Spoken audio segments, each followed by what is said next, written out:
Hello, I'm Kamal Santamaria. Welcome to this edition of Talk to Al Jazeera. Outspoken would be a good word to describe our guest today, but when you've been the head of a country's intelligence agency for 2 years and now more latterly described as a mouthpiece for the Taliban, well, perhaps outspoken isn't quite strong enough. Hameed Gul was the head of Pakistan's ISI, its intelligence agency, between 1987 and 1989. These days, though, he's a vocal critic of the way Pakistan has aligned itself, at least publicly, with the United States in its fight against the Taliban. And it is that fight against the Taliban in both Pakistan and Afghanistan where we began our discussion. Is Pakistan, in your opinion, truly doing enough to combat the Afghan Taliban and the threat it poses? There are a lot of questions about Pakistan's commitment to this fight. Well, Pakistani nation is not committed to this at all, because they deem it as somebody else's war, which has unfortunately been dragged into Pakistan. So really, if you go by the national ethos, then they are at variance from whatever Pakistan government is doing. And if you read Pervez Musharraf's book, In the Line of Fire, he has admitted that he was forced, arm twisted and scared and coerced into cooperation. It wasn't a willing cooperation to begin with. But if that's so such a cooperation will always have some kind of reservations, and I think those reservations have continued. That's what I was going to say. That was Pervez Musharraf you talk about. We're very much under a different leadership now. They're doing the same thing, you believe? The policy is the same, because they entered into an agreement, and I think in Abu Dhabi an agreement was signed between Benazir and Pervez Musharraf, and the Americans were the brokers, as well as David Miliband from the UK. So the idea was that the policies that Pervez Musharraf had set in line, those policies would continue rolling. In fact, not only have they rolled for the past 2 years in spite of democracy being in place, in fact, there has been a little bit of increase in this. The drone attacks have increased. The American security contractors are milling around in Pakistan, which is being resented by Pakistani nation. So if you look at the whole picture from a macro point of view, then you will see that the Pakistani nation is being torn between two demands: the American demand of their agenda and the will of the people of Pakistan. So the institutions are bound to be affected by it. It redounds to the credit of Pakistan Army and Pakistan intelligence that nothing has actually fallen apart so far. The discipline has held out, and it is one of the greatest assets of Pakistani nation. And yet we have a recent event with the apparent capture of Mullah Brada, the Taliban's second in command. Joint operation, it seems, between the Americans and the Pakistani ISI. Yes, this is a bit surprising, but I think American pressure has become now more inexorable than it was in the past. And it is probably because Americans now want to work out an exit strategy, and they want to make their people believe that they have met with victory. So I think it has much more to do with what I describe as front-loaded withdrawal. They are withdrawing, but they are carrying out the surge at the same time.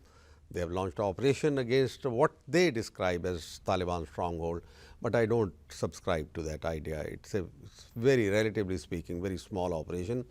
They are using the sledgehammer to kill the fly in that area of Marja. So basically, the shift that you might see is in order to convince the American people that we have won the war, I mean declare victory and then get out. But isn't this pressure from the United States conceivably a good thing?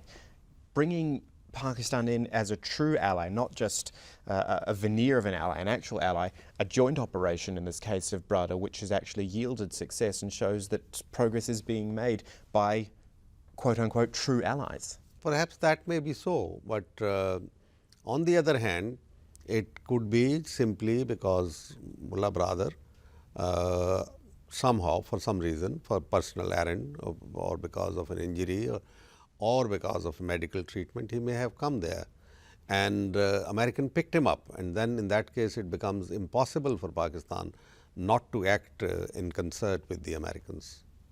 US envoy Richard Holbrooke was in Doha recently, and he told Al Jazeera in an interview that the leadership of the Afghan Taliban, the real top echelons, were undoubtedly in Pakistan. Now, we've seen with Mullah Brada that is the case. With the rest of them, do you think that's the case? That no, I don't think so. They keep coming, going, some of them, individuals. But to say that there is a Quetta Shura which is being harbored by Pakistan and it's nested in Quetta itself, I think that's humbug. That's not true. And American intelligence has failed in the past, as you see, weapons of mass destruction and 9/11. Osama bin Laden has not even been charge sheeted. So, they don't have any solid information on him. They could argue they were proved right in this case, wouldn't they? I mean, that's just one sort of one indicator only, but you know, one sparrow does not make the spring. That kind of a thing. It's just one odd incident. But we'll have to see if more people are caught. If a brother has been caught, why not Mullah Omar? Because Mullah Omar is really the key to the whole operation in Afghanistan. Do you think there's any realistic chance of Mullah Omar being captured? I don't think so. As far as I know, during the Russian occupation of Afghanistan, he ventured into Pakistan only once, and that only in Chaman area, which is on the border, and that was for medical treatment when his eye was damaged. So, he came to Chaman for treatment and he went back. Mullah Omar is one person who has never gone out of his own den. Let's look more specifically at the Pakistan Taliban and Pakistan's way of dealing with the Taliban. I guess I'm going back to the offensive we saw in Swat Valley, North Waziristan as well. It became known as a battle within, a fight within its own country, which greatly affected the civilian population of Pakistan. Was it the right way to go about it? Can it ever be deemed a success? I think it will become, because the propaganda hype, the Western media, the BBC started putting out pictures that Pakistan's nuclear assets were in danger or the imminent danger of being captured by these Taliban fundamentalists or extremists. I think one thing was propaganda. The other was that these Taliban are not the Afghan Taliban. Please remember that. No, Pakistan Taliban. They are Pakistan Taliban, and they are driven not by an Islamic spirit or spirit of freedom or an exalted purpose as the Afghan Taliban are. These are driven mainly by revenge motivation, because their places are being bombed, targeted by drones, and that Pakistan Army has been taking action against them, entering into agreement and then going back on those agreements under American pressure. So, these people are out to take revenge. If you go back into history, there is a thing called Pakhtunwali among the Pashtun tribes of Pakistan and Afghanistan. Pakhtunwali is an honor code, and one of the principal clauses of that honor code is badal. Badal means taking revenge. Now, these young people are taking revenge, and they have been armed, given money, financed, supported and trained from across the border in Afghanistan by hostile forces, and among them the Indian intelligence, Mossad is there, the Israeli intelligence, the Afghan intelligence itself of the Kabul regime, and of course, they are provided the umbrella by the Americans. So, it is not going on only in these areas, in these parts of the northwest frontier province where Pashtun tribes are residing, but also in Balochistan, and Pakistan has been crying hoarse over these issues, that Indians are stabbing us in the back while we are cooperating in war against terrorism, but Americans are allowing the Indians to play dirty games against Pakistan. The government would say that Swat was a success, that maybe North Waziristan was as well. Swat was a success undoubtedly. So far Swat is settled, Swati people were unarmed, they were not. Swat is not a tribal area incidentally, and all Swatis are not Pashtuns, but as far as Waziristan is concerned, South Waziristan, it is one homogeneous tribe, and they have been fighters for centuries. They carry bare weapons and they can fight it out. The British learnt it the hard way, but I think it may be a little too early to pass a judgment on this, because now the winters have set in, there is heavy snowfall in that area. The military is basically camped in various areas of South Waziristan, and hopefully it would not give rise to a guerrilla type of warfare. Already one Cobra helicopter has been brought down by them. Among them, the casualties was a brigadier and 2 majors. So, it's a bit early to think that this would not spread to the other tribal areas. We're speaking to the former head of the Pakistani ISI, Hamid Gul, here on Talk to Al Jazeera. Back with more in a moment.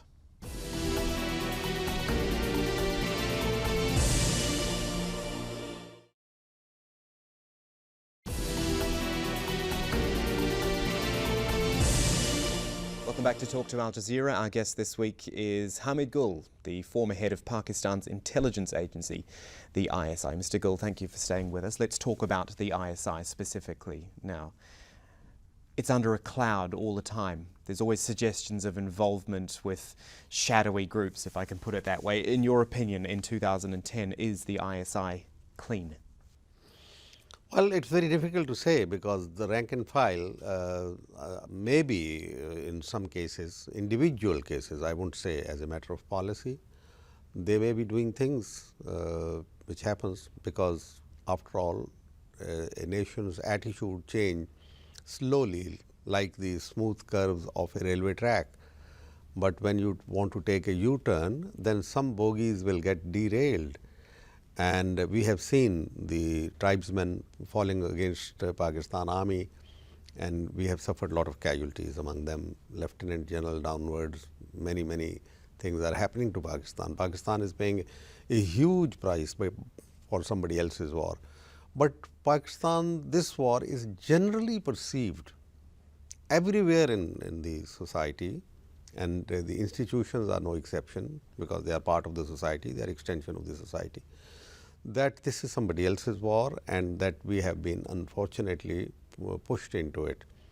So, that is one aspect. The other is that a big question whether it is in the interest of Pakistan that America and particularly India stay permanently, win and stay permanently in Afghanistan. Would that be in the long term interest of Pakistan? Pakistan seems to be sandwiched on both sides. The Indian front is still very active. Indian generals are every day almost sending out threats to Pakistan. Then there is on our back, we have now India, Mossad, all the hostile forces, and they have the umbrella of America. And as I told you earlier, they are fully involved in Balochistan. They want to cut Pakistan to size. So, it is not in Pakistan's interest.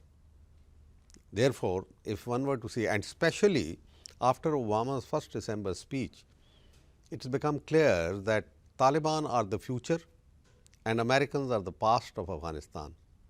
So where does a group like the ISI fit into all of this? Can a group like the ISI operate on its own and in the interest of Pakistan? At a very minuscule level, I would say yes, but at the policy level, no. But Pakistan, if because they're dictated generally what the Western press has been writing is that the ISI is reluctant to act against some of the groups of Taliban of Afghanistan. If that be so, one can understand it because after all, you do not, Americans came from 12,000 kilometers away and they are in Afghanistan now, but they say they will go away, but Taliban will remain there, the Afghans will remain there. And Taliban represent the mainstream sentiment of the Afghan nation. Remember that Afghan nation is very sensitive about two things, their faith and their freedom, and both are endangered in Afghanistan today. So, the resistance which the Taliban fighters are putting up against the occupation forces is essentially a national resistance. It is in line with the grain of national sentiment. So, if the Americans go away tomorrow, it will leave Pakistan totally in the lurch if Pakistan was not at least appearing to be a little bit soft. So, the Western media's propaganda is serving Pakistan's cause that Taliban can say that in spite of everything, Pakistan has done a lot of wrong things against us, but it hasn't gone to the extent that we would be defeated. You talk about Pakistan appearing soft. What about if we talk specifically about a group like Lashkar-e-Taiba, where there have been purported links in the past? President Zardari has said there were links developed in the old days when dictators used to run the country. That was a quote from President Zardari. Again, is there still a cloud over intelligence links to a group like that? I don't know. One doesn't have to really take Mr. Zardari seriously. not only in this case, in many other cases also, unfortunately. But the point is that Lashkar-e-Taiba is specifically oriented to Kashmir, and it is a Kashmiri organization, it is not a Pakistani organization. So, Kashmir is a legitimate case where freedom struggle is going on. Indians are indulging in human rights violation. They are going back on the resolutions that they themselves signed, that's consensus resolution.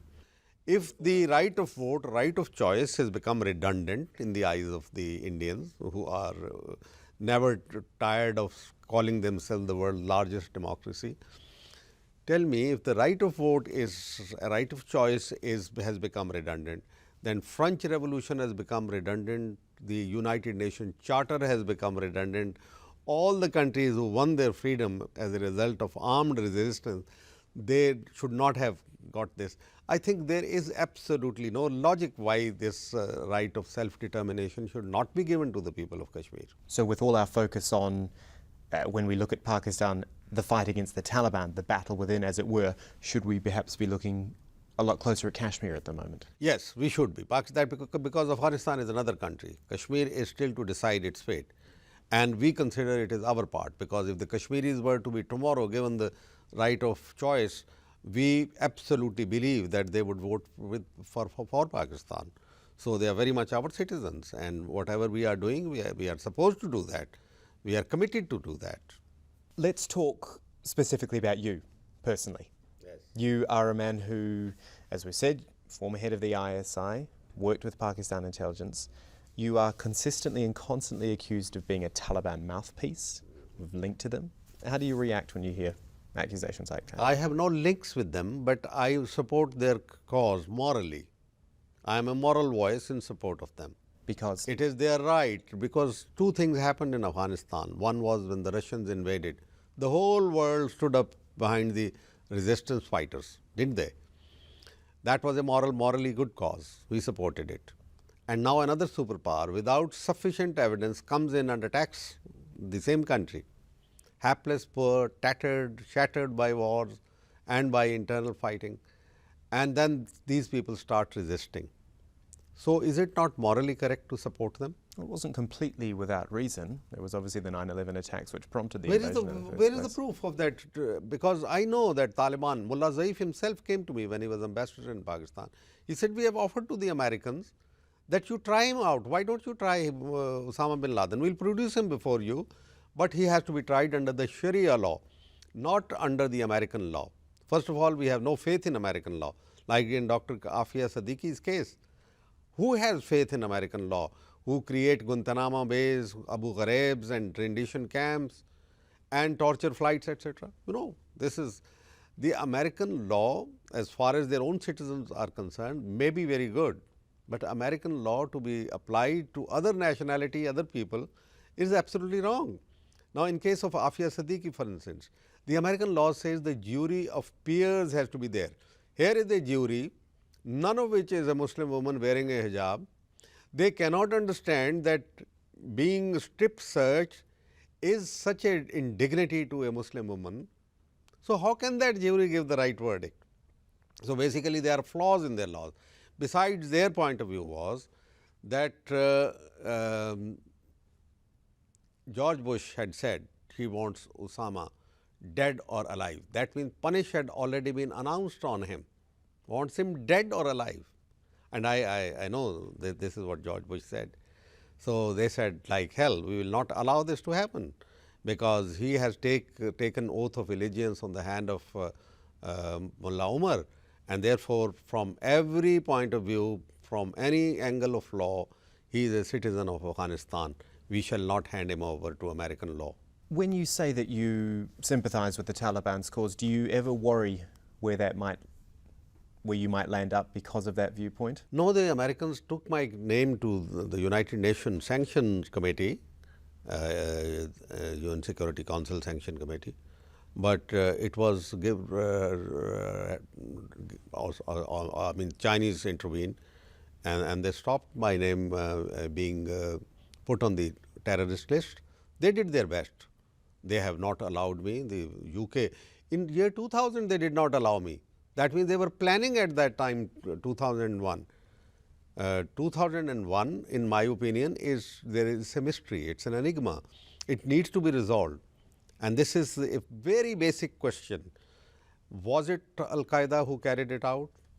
Osama bin Laden is on record to have twice said that he didn't do that, although he said, I pray for the people who carried it out, but I didn't do it. So that mystery has still to be resolved. Besides, the whole operation was planned in Hamburg, Germany. Why was Afghanistan attacked? So there are Al-Qaeda groups now in France and UK and everywhere else. So each of these countries must be attacked by them. I don't agree with this. This is totally wrong. The world community was befooled. They were coerced. They were arm twisted into cooperating. And I think this is where the Americans went wrong. Final thought from you. I looked at your own personal website before we did this interview. You did read that? I did, and there was a banner, if you like, on the front page, and I'm quoting here, which said, "Fear is no policy, surrender is no option." Yes. Surrender to who? Surrender to anyone. When your moral cause is right, you know that you are righteous, then stand firm and wait for Allah subhanahu wa ta'ala's help, and it will come undoubtedly. Here is a tremendous lesson for us of history, that clash between moral and material. Whenever it takes place, moral always wins, no matter how moral appears to be weak in the beginning. But in the end, the moral will always come out with the flying colors.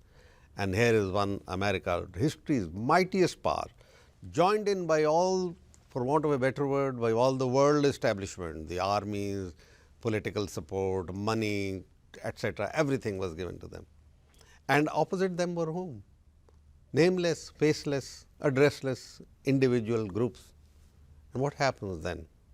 Can't you see that this is an immutable law of nature, that eventually those nations which refuse to surrender, my dictum, fear is no policy and surrender is no option, but when you refuse to surrender, nobody can defeat you. Hameed Gul, thank you very much for your time. Thank you for joining us. My pleasure.